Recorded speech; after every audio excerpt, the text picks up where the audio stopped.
ఆ ప్రార్థనకి ఫలితం దక్కింది. ఒకటి గమనించండి, హన్నా అనగా కృప. ఆ బిడ్డ ఆ దినాల్లో దేవుని కృపని పొందుకోవటానికి, అసలైతే అది కృపాకాలం కాదప్పుడు, అది కృపాకాలం కాదు, కానీ హన్నాకి దేవుడు కృపనిచ్చాడు. ఎందుకు? హన్నా ఎన్నడూ లోకం వైపు చూడలేదంట. హన్నా ఎన్నడూ లోక పాపముల వైపు చూడలేదు, లోక వ్యసనముల వైపు చూడలేదు. హన్నా ఎప్పుడు దేవుని వైపే చూసేదట, దేవుని మీదే భారం వేసేదట, దేవునితోనే పెనుగులాడేదట. ఈరోజు హన్నా కృపను పొందుకుని కృప ద్వారా గర్భవతి చక్కటి బిడ్డని దేవుడిచ్చిన బిడ్డని ప్రథమ ఫలాన్ని కృపని పొందుకున్న ఆ బిడ్డ కృపలో నిలిచి ఉంది, కానీ కృపకి దూరం కాలేదు. ఎలా చెప్పగలవు పాస్టర్? ఎలా చెప్పగలమంటే ఆమెకి ఎన్ని సంవత్సరాలు సంతానం కోసం పోరాడినా సంతానం రానప్పుడు దేవుణ్ణి విడిచిపెట్టల, గర్భము రానప్పుడు దేవుణ్ణి విడిచిపెట్టల, రెండు విరక్తి తెచ్చుకోవాలా. ఈనాడు విశ్వాసులకి ఏంటంటే ప్రార్థించిన వెంటనే కార్యం జరగాలి, జరగకపోతే దేవుని మీద అసహనం వస్తుంది. ఏమొస్తుంది చెప్పాలి. అన్న కృపలో నిలిచి ఉంది, కృపని పొందుకుంది, కృపలో నిలిచి ఉంది. అన్న అనగా కృప అని చెప్పింది బిడ్డ. కరెక్ట్. దేవునికి మహిమ కలుగును గాక. హల్లెలూయా. కృపలో నిలిచి ఉంది, కృపని పొందుకుంది, కృపలో నిలిచి ఉంది. కొందరు కృపని పొందుకుని ఆ పొందుకున్న కృపని కొంతకాలాన్ని కోల్పోతున్నారు. దేవునికి స్తోత్రం. హల్లెలూయా. ఎందుకు అంటే సహనము ఓర్పు లేకుండా. నిజముగా హన్నా దేవుని మీదే భారం వేస్తుంది, కానీ డాక్టర్ల మీద భారమేలా, నాటు వైద్యుల మీద భారమేలా, నాటు మందుల మీద భారమేలా, అక్కడికి ఇక్కడికి వెళ్ళి అసలు నాకు గర్భం ఎందుకు రావడం లేదని విచారణ చేసిన మనిషి కాదు. దేవుడే గర్భఫలం ఇచ్చేదని నమ్మింది. ఎన్ని సంవత్సరాలు గర్భవతిగా లేకుండా ప్రార్థనతో గడిపిందో బైబిల్ అంచనా వేసుకుంటే ఆమె భర్త చూసి వేరొక వ్యక్తిని వివాహం చేసుకున్నాడు. భార్యతో మాట్లాడి సమ్మతించి వేరొక వ్యక్తిని వివాహం చేసుకున్నాడు. అంటే పిల్లలు పుడుతూ ఆ పిల్లలు పెద్దవారు అవుతున్నారు. అంటే సుమారు నాకు తెలిసి ఒక 20 సంవత్సరాలు గర్భం లేని బిడ్డగా ఉండవచ్చు. అలాంటి స్థితిలో హన్నా ఏనాడు దేవుని విడవలేదు. కారణం ఏంటో తెలుసా? ఆమె దేవుని కృపలో ఉన్న కుమార్తె, కృపచేత నింపబడిన కుమార్తె. కాబట్టి ఆ కృపలోనే నిలబడింది, కానీ కృపని కోల్పోలేదు అన్న. అందుకే ఆ కృపే చివరికి దేవుని కనికరంగా మార్చబడి అన్నాకి గర్భఫలం దక్కింది. చక్కటి సృష్టిలో మొట్టమొదటి ప్రవక్త సమూయేలు ప్రవక్త ఆమె గర్భాన్ని పుట్టాడు. ఎంత ధన్యకరమైంది. ఆ కుమార్తె హన్నా కృపను పొందుకుని కృపలో నిలబడిన ఆ బిడ్డ, కృప ద్వారా పుట్టబడిన బిడ్డ గొప్ప ధనుడు. సృష్టిలోనే మొట్టమొదటి ప్రవక్త, దేవుని చేతిలో బలంగా వాడబడిన బిడ్డ. బాల్యము నుంచే దేవుని స్వరం వింటూ పెరిగిన వాడు. బాల్యము నుంచే అక్కడున్న ఏలి సీనియర్ పాస్టర్, గొప్ప దైవజనుడు. ఆయనకి వినబడలేదు కానీ స్వరము. బాలుడైన సమూయేలుని దేవుడు స్వరముతో పిలిచినట్లు లేఖనాలు తేటగా సెలవిస్తున్నాయి. దేవుని బిడ్డలారా, తల్లిని బట్టి బిడ్డ కూడా ఆశీర్వదించబడ్డాడు. తల్లి తీర్మానించిన ప్రకారంగా బిడ్డను దేవునికి ఇచ్చేస్తుంది. కృప వీడిపోలేదని అర్థమవుతుంది. హల్లెలూయా. ఈరోజు మనలో కూడా ఆయన కృపతో నింపాడు. రక్షించబడినప్పుడు కనికరము చేత ఆయన కృప, ఆయన సన్నిధి, ఆయన తోడు మనకు ఉంది. కానీ మధ్యలో మనం ఏం చేస్తున్నామంటే దేవుని మీద విశ్వాసాన్ని కోల్పోయి అవిశ్వాసులుగా మార్చబడి దైవాశీర్వాదములకు దూరమై దోషులుగా దేవుని దృష్టి కనబడుతూ అతిక్రమాలతో కనబడుతూ అన్నిటికీ స్థానం ఇచ్చి కృపని కోల్పోతూ ఉన్నాం. కానీ హన్నా కృపని కోల్పోలేదు. దేవుని బిడ్డలారా, కృప చేత నింపబడింది. అన్నా బిడ్డ పుట్టాక సాక్ష్యం ఎలా ఇస్తుంది తెలుసా? అనేకులు ఎదుటి నిలబడి షిలోహు దేవాలయం దగ్గర నిలబడి ఎంత చక్కటి సాక్ష్యం ఇచ్చిందంటే, చదవండి సమూయేలు గ్రంథం, మొదటి సమూయేలు గ్రంథం 2వ అధ్యాయము 1వ వచనం నుంచి ఆమె స్వరమెత్తి విజ్ఞాపన చేస్తుంది. అనేకులలో నిలబడి విజ్ఞాపన చేస్తుంది. అనేకుల ఎదుట ప్రభు శక్తిని కనపరుస్తుంది. ఆయన బలమును కనపరుస్తుంది. ఆయన ఉద్దేశమును అక్కడ ప్రకటించిన విజ్ఞాపన రూపంలో. దేవుని ఉద్దేశం మానవుడి పట్ల ఏమైందో చదవండి.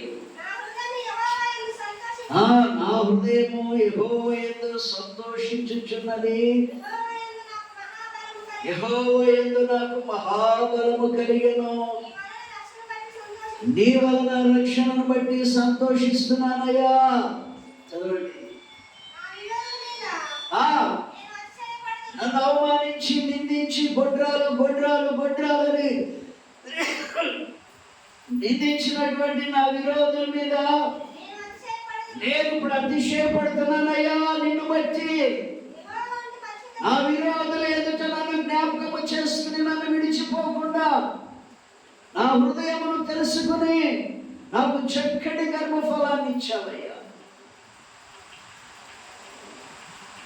నన్ను విడిచిపోలేదయ్యా. నిన్ను నేను విడిచిపోకుండా కృపనిచ్చావయ్యా. దేవుడిని విడిచిపోయే కృప హన్నా పొందుకుంది. కాబట్టి ఇప్పుడు ఏమంటుంది తెలుసా?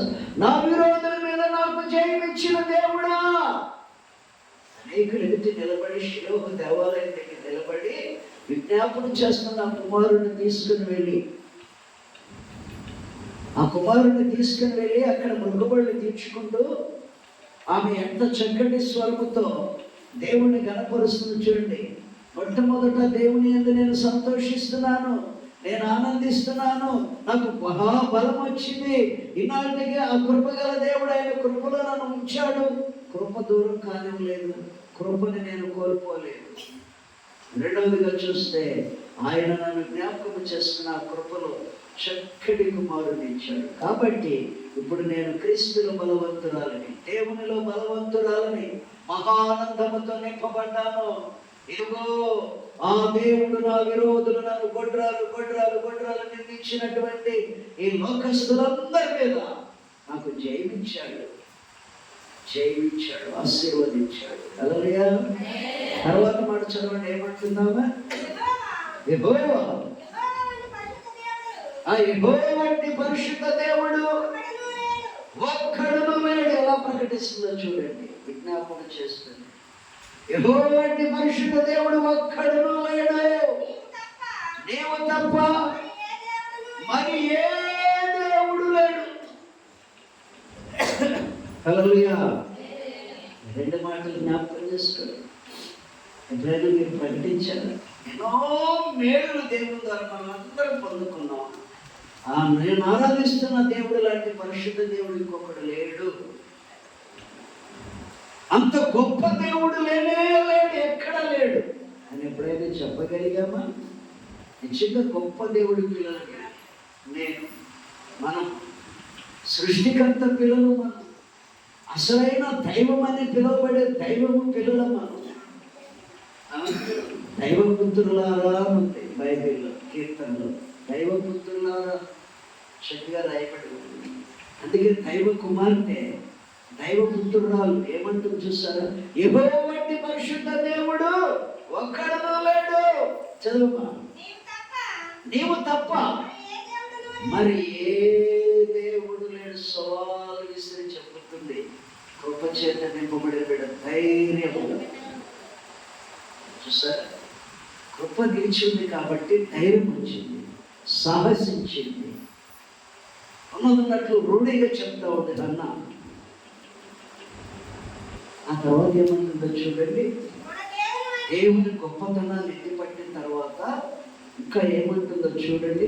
ఎప్పుడైనా నీ జీవితంలో ఎన్నో మేలులు జరిగాయి దేవుని బిడ్డలారా, జరగలేదంటారా? ఫస్ట్ మేలంటే తెలుసా? ఈరోజు మనం సజీవులుగా ఉండి రెండు ఆయన సన్నిధిలో ఉన్నామంటే అసలు ఆయన కృపే.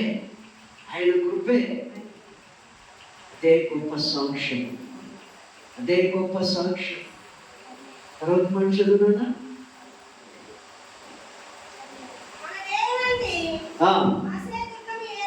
మన దేవుని వంటి ఆశ్రయదుర్గం ఏదియో లేదు.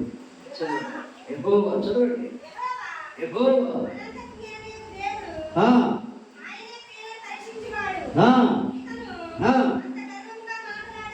అందుకోసం ఇక నుంచి దేవుని పిల్లలమైన మనమంతా కృప చేత నింపబడి కృపలో నిలబడి ఉండాలంటే ఆ గొప్ప దేవుని పిల్లలమైన మనము గర్వముగా మాట్లాడకూడదు.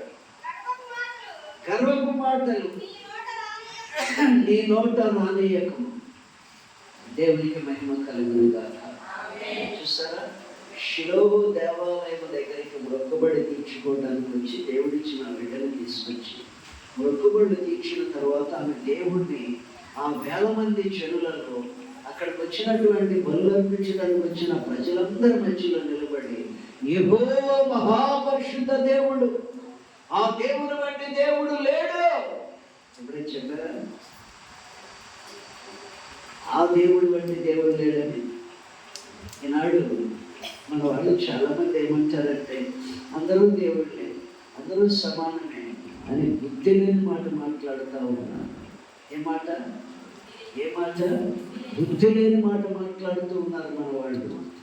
క్రిస్టియన్ అన్న తర్వాత నీవు దేవుణ్ణి రుచి చూసి ఉంటే అన్నలాగా ఆయన కృపని పొందుకుని ఉంటే నేను ఆరాధిస్తున్న దేవుడు పరిశుద్ధుడు, మహా గొప్ప దేవుడు, అంతటి దేవుడికి ఎక్కడ లేడు అని ధైర్యంగా ఎప్పుడైనా చెప్పావా? నువ్వు దేవుని బిడ్డ చెప్పావా?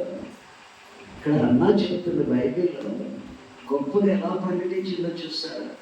దేవుడు చేసిన మేలును బట్టి, దేవుడు చేసినటువంటి గొప్ప దీవెనకరమైన మేలును బట్టి ఆమె ప్రకటిస్తుంది దేవుని గొప్పతనాన్ని. అంత గొప్ప దేవుడు లేనే లేడని ఆమె కృపలో నిలబడటానికి కారణం ఏంటో తెలుసా? దేవుని కోసము ఎన్ని సంవత్సరాలైనా ఆయనే కార్యం చేయాలి, ఆయనే గర్భఫలం ఇవ్వాలి, ఆయన ఆశీర్వదించాలి, ఆయనే దేవుని మీదే ఆధారపడేది. కాబట్టి కృప ఆమెను ఆవరించింది. అన్న అనగా కృప. ఆ పొందుకున్న కృపని దూరం చేసుకోవాలా, కోల్పోవాలా, కృప ఎడమైపోవాలకి కారణం ఏంటంటే ఆమె దేవునికి ఎన్నడూ దూరమైన వ్యక్తి కానీ దేవుడితోనే ఎన్ని సంవత్సరాలు ప్రార్థించిందో. విసుగుదల లేని ప్రార్థన, విరక్తి లేని ప్రార్థన. మనకి వెంటనే విసుగుదల, వెంటనే విరక్తి, అనుకున్న వెంటనే కార్యాలు గబగబ జరిగిపోతే దేవుడు, లేకపోతే దేవుడు లేదు, జీవుడు లేదనే మెంటాలిటీ ఈనాడు చాలా మంది క్రిస్టియన్స్లో పనిచేస్తూ ఉంది. అలాంటి మనస్సు చాలా మంది క్రైస్తవులు పనిచేస్తుంది. వెంటనే స్వస్థత వచ్చేసారు. నువ్వు చేసిన పాపముల వల్ల నీ ప్రార్థన ఆలకించలేదని యెషయా గ్రంథం 59వ అధ్యాయం తేటగా మనం విన్నాం. నీ దోషములను బట్టి, నీ అతిక్రమములను బట్టి, నీ దోషములు నీ అతిక్రమాలు నీకు నీ దేవునికి మధ్యలో నిలబడ్డాయి.